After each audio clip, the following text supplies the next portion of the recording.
Hello, everyone, and welcome to this episode of Collision Control Center, episode 15 for the August 9th collision of AEW. And there was a lot of collision going on. We also had the star of stage, TV, screen, and all that jazz. Paul Walter Hauser was on commentary. Was he getting along with Nigel? We'll talk about that a little bit. And we possibly saw the dawn of a superhero revenge tale. We'll talk about that. But first, let's talk about colliding with the opening match was indeed the slobber knocker that you knew it was going to be. And we're talking about that TNT title defense. Kyle Fletcher, the protostar, versus the Stone Pitbull, Tomohiro Ishii. And yes, this delivered tenfold above expectations. You knew this was going to be a slobber knocker. Even if you kind of went in knowing the outcome, knowing Fletcher was going to walk away retaining the title, he certainly had to earn it by chopping a stone brick Pitbull as Tomohiro Ishii. And this was everything. This was full of slobber knockers, chops, chop dives, and including this one incredible brainbuster on the apron, which I understand is the hardest part of the ring. I don't know how Tomohiro Ishii, a mortal man, would have had to retire with serious neck injuries, but the Stone Pitbull was somehow still able to recover, still put up an incredible fight. But it was Kyle Fletcher in the end with another brainbuster in the center of the ring that was able to get the 1-2-3 and retain his TNT title. But you got to take some time to go and watch this match. What a way to open the show with this incredible battle. And Kyle Fletcher continues to prove why he is a future superstar, present-day superstar in AEW. He is one of the new pillars of the company. Recently signing a multi-year deal, of course, according to Trust Me Bro sources, among others on the dirt sheets. Kyle Fletcher is definitely proving why he's here to stay. I'm interested to see, though, who is going to step up at Forbidden Door and be his opponent. Are we going to see somebody from New Japan, as Don Callis suggested? Could it be Tanahashi? Could it be somebody else? Could it be El Phantasmo? I would like to see, and maybe this is for Forbidden Door, but I think there's a great storyline for Sammy Guevara to step up and challenge Kyle Fletcher for the TNT title in Dustin's honor. That would be a very compelling storyline. We'll have to see, but it does seem like on Dynamite we're going to get that answer. What an incredible match. Take some time to go watch it. It's a slobber knocker, and I'm surprised both men are still somewhat healthy after this display. We also had a lot of inaction moments here wedged in between some of these epic matches. And the first of the inactions, we did see Megan Bayne, accompanied by Penelope herself, to the ring. She took on local wrestler something Rose, who I hear is actually a very inspiration match, but unfortunately she was jobber splat on the pavement Rose after Megan Bayne was completely destroying her. But what was interesting about this was not so much, once again, Megan Bayne destroying her opponent, but we did get a little bit of a promotion video afterwards. Obviously Harley Cameron with her bandaged face, still reeling from the nose breaking that Megan Bayne had issued her. If you remember at All In, she was able to rise up with her mask. I think we're seeing the origin story of either a hero, villain, or anti-hero who's got a personal vendetta against the Megasis. Are we going to see Megan Bayne receive the wrath of Harley Cameron? Will she feel the wrath? We'll have to find out. Speaking of inaction, which really wasn't inaction, but it was kind of build in action, Hechicero took on, of all wrestlers, A.R. Fox. A.R. Fox didn't even get his intro. He was already in the ring as if to say he's another local talent jobber, but he was anything but that. And AR Fox continues to be that talent that just, for whatever reason, every time he's in the ring, he wows the crowd. The crowd gets behind him. But this was definitely Hechisero's moment to deliver. And deliver he did. It was, although AR Fox was able to put on a strong offense, an aerial assault, Hechicero, the wizard himself, El Magician, was able to conjure up a victory, a devastating backbreaker on AR Fox, and he was able to get the 1, 2, 3. Another victory for this growing Callis family stable that Callis himself is bragging is the largest stable in wrestling history. Hechicero going into Forbidden Door. Will he challenge Bandito or Bandito? I've heard it both ways. For the ROH title, we'll have to wait and see. But the crowd was really behind AR Fox as well as myself, and I know a lot of fans out there were really hoping AR Fox gets his moment. So without further ado, let's check in. We have a special hot take from a new contributor known as El Marco Gigante. Let's hear from El Marco.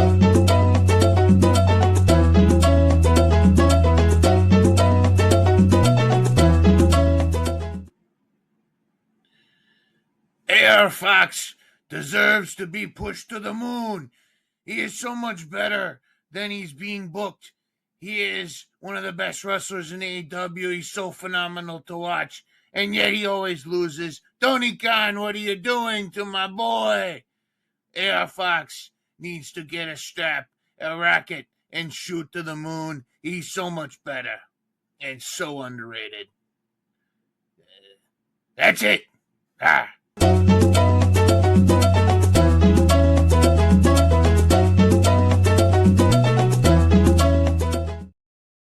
I think we can all get behind that hot take. Thank you. Gracias, El Marco Gigante.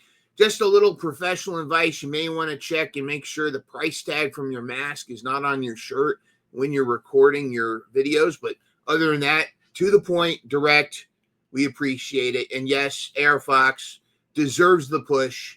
Let's make it happen.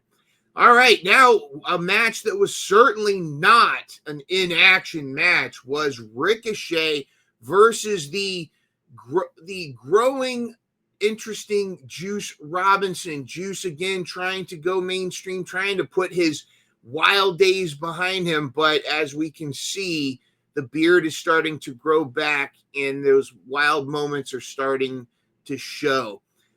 In Juice's corner, of course, was Austin Gunn. We also had Flat Colton and Flat Switchblade. We had Cardblade there. And in Ricochet was his crew, the Gates of Agony. Well, at least at first they weren't there. They slowly made their appearances known in the match, which, of course, you knew was bound to happen. And it was an incredible match. Juice is so refreshing to see back. He seems a lot more controlled, at least initially. But throughout the match, you know, obviously Austin, as you can kind of see here, Austin was the cheerleader and was getting the crowd pumped, while a more subdued Juice was able to focus and take on Ricochet. But as the match progressed, Juice became a little bit more wilder, but he would catch himself. There were moments where it looked like he was going to do the fake pee thing, but he didn't. And then, of course, the Gates of Agony got involved. And, of course, there seems to be this thing, of course, with Ricochet being bald, and Juice made certain to let everybody know that he was on board with the anti-bald campaign. I don't know if you should do that when your referee is also got a chrome dome. That might actually help. That might have led to his quick 1, 2, 3 later on. And the Gates of Agony did get involved. But the biggest shenanigans actually came from Large William. That's right, Big Bill. And Brian Keith was at ringside. Big Bill interfered when the ref was distracted, gave Juice the old big boot, and that gave Ricochet a chance to get the 1, 2, 3. Now, first of all, let's talk about Ricochet and the Gates of Agony. I really like this trio. I really think this is a boon for all three members involved. It helps the Gates of Agony become a little more prominent.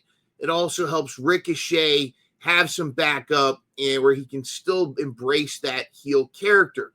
One of the challenges, again, and this is one of the continuing nitpicks that we have, is what's their direction? There needs to be a direction for them. Are they going to go for the trios? Is Ricochet going to go for a singles title? Are they going to go tag? There needs to be a clear direction for these guys, a clear storyline. And if Big Bill and Brian Keith are going to feud with the Bang Bang Gang, which that's definitely seems what's on the table, where's Ricochet going to go? You have an excellent heel in Ricochet. Don't try to make him like another MJF. Let him be his own heel. But what is the direction for them? And I'm afraid they may just not quite know what to do. There's multiple options. Let us know in the comments. What do you think should be next for Ricochet and the Gates of Agony? Let us know what your thoughts are. And then there was another in action. FTR and Stokely Hathaway. And Stokely Hathaway is ready. Whether the hoes are there or not, Stokely was ready to fight. He threw his crutch to the ground, showing that he was in shape, and delivered the crushing blow to 3 local talents and was able, from a second rope jump, he tried to go to the top rope. It was a little bit too high for him. FTR clearly carrying Stokely. You know, I know Stokely gets his criticisms from some folks, even some members of the Dynamite Download family do not like Stokely. I think he's been a great addition to FTR. He was actually even had his FTR jacket this time. He makes FTR even better as heels, to the point where he even breaks them a little bit. The comment that he had on Dynamite about Beth Phoenix's head being like a micro brawler. Stokely, don't ever change. I like this. I do miss the Stokely that was more involved with the women's division, but this has been great. And he's going to clearly get his ass beat by Cope on Dynamite. All right, then Max Caster, the curious case of Max Caster and Anthony Bowens. We've talked about before how Bowens was clearly supposed to be the babyface rising to the top. Max Caster was supposed to be this goober, this stooge that was just going to get beat, but thinks he's the best wrestler. But in true fandom fashion, Max Caster, the greatest wrestler alive, is so much more over, and Anthony Bowens seems like he's lost. So we've talked about get them back together, acclaimed, what have you. What was interesting about this match is his opponent was Shibata, the wrestler, and Shibata, of course, did beat Max Caster 1, 2, 3. But after the match, Shibata shook his hand. He helped him up, shook his hand, and raised his arm in the ring, almost anointing him with some babyface oil, if you will. So clearly backstage is paying attention. They're starting to see Max Caster is kind of getting over despite his ego, which I think is kind of hilarious. I do hope it does lead to an acclaimed reunion because the pop, I think, will be loud. But all good things must come to an end. You can't have nice things because LFI did not like all this hoity-toity, kumbaya. They came to the ring and immediately attacked Shibata and Max Caster in a brutal onslaught. They couldn't wait for their own match, which was coming. They had to attack, which, as we've discussed on Dynamite Download, we think this attacking of Shibata is very interesting because Shibata being 1/3 of the Trios champions. Bring out Powerhouse Hobbs, bring Samoa Joe back from his Twisted Metal tour. I think an LFI versus the Ops would be quite an incredible matchup, and I think LFI should go over. As much as we love Powerhouse Hobbs and Samoa Joe and Shibata here, LFI needs some serious wins. They need to be a dominant trio. And whatever happens here with this storyline, we're locked in. Plus, as we're going to talk about, there's another matchup that we would love to see here at Dynamite Download. But this, of course, before we got into that, we do need to talk about the women's match. 3-on-3, we had Queen Aminata the one and only. We had Tay Melo and everybody's sunshine, Willow Nightingale. They took on the Triangle of Madness. Now, Triangle of Madness, I'm just going to say it to get out of the way. Incredible stable. I love this trio. I love the gimmick. I love putting these three together, but for crying out loud, change the name. Triangle of Madness just sounds so lame. There's so many better names out there that you could come up with. Triangle of Madness just, they're not even trying. Come on, that's a C minus. Let's come up with a better name. However, they were a dominant faction this night. They were able to put Willow down. They were able to stop Tay Melo. They were able to stop Queen Aminata. Now, Queen Aminata of the three looked the most aggressive, and I do like this. And I think they're going to continue with Aminata feuding with this trio. I'd like to see more Willow action on these guys, but they were able to overcome and ultimately get the 1-2-3 on Tay Melo. And once again, solidifying this trio as a dominant female faction. What's next for them? I'd love to see more interaction with them. I think Queen Aminata's got still some beef with old Thekla. I've heard it both ways.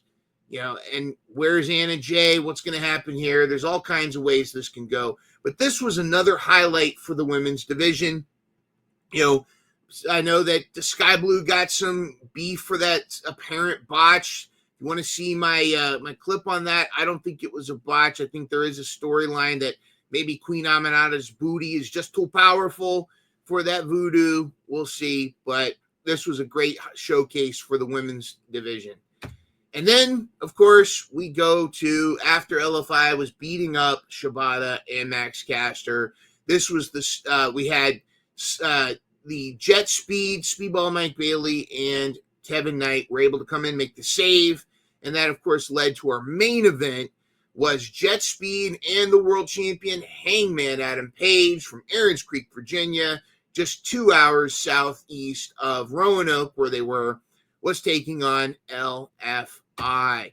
And this moment right here, this needs to be a future main event. Roosh versus Hangman would be a match that would feed nations. Imagine just the two one-on-one for the world title. Hanger, of course, could retain, but Roosh needs to be in this picture. And I think that after Hangman deals with MJF, I'd love to see Roosh and Hangman start a feud. We'd love to see it. Let us know if you'd like to see that in the comments below. But this was not a singles match. This was a trios match. And, of course, Jetspeed finally be able to not only show off, but reap the rewards of their adventures, reap the rewards of their talents. And Speedball, of course, with doing death-defying flips and kicks. Kevin Knight defying gravity, getting more air than Michael Jordan. They were able to take on with Dralistico and Beast Mortis. It was phenomenal. And then, of course, Hanger getting the buckshot lariat on Dralistico for the 1-2-3, ending an incredible night of Collision. It was fantastic. Definitely go and check this match out as well. It's interesting that the Death Riders were nowhere to be seen. They're completely done. No interaction from MJF either. So this was definitely a moment for Hangman to get a clear victory. But we haven't seen the last of LFI. I'd love to see them more involved with not only Jetspeed, but I'd like to see Roosh and Hanger lock it up for singles at some point. So let us know what your thoughts were for these matches. Let us know, did you watch Collision? What did you think? Our top performers tonight, both SPD and I, were on the same page, even though the entire night was fantastic, full of a lot of great performers. You got to watch that Tomohiro Ishii match with Kyle Fletcher. Kyle Fletcher proved tonight as the top performer. He was the top performer hands down the whole night. You could also argue Ishii as well as his dance partner, but Kyle Fletcher, with his in-ring ability, his ability to sell tremendously for any wrestler, to take bumps, to deliver bumps, to do some incredible in and out of the ring maneuvers, as well as still cut an amazing promo afterwards. Kyle Fletcher is one of the future superstars that's going to carry this company, and he is our top performer for August 9th Collision. Now let's take a look at our draft rankings. Steven, the Brain, is still at the top with 29. Right behind him is Dallas, Texas' favorite superhero, Ranger Man, at 27. Right behind him is our own SPD at 23. I'm right behind him at 22. And the American Cowboy is right behind me at 21. Of course, you can see the right side, Crayfish at 18. Mr. Bobby Bats himself at 17. The General of the Thunder Army at 15. My significant other, Full Tilt Deb, at 14. And Miss Courtney bringing up a solid rear with 7 points. So check us out. Follow our hashtag AEW Draft if you want to continue to follow us, as well as make sure you like, share, and subscribe. This has been Mindrunner with your Collision report, and we will see you on Thursday for our Dynamite Download Live.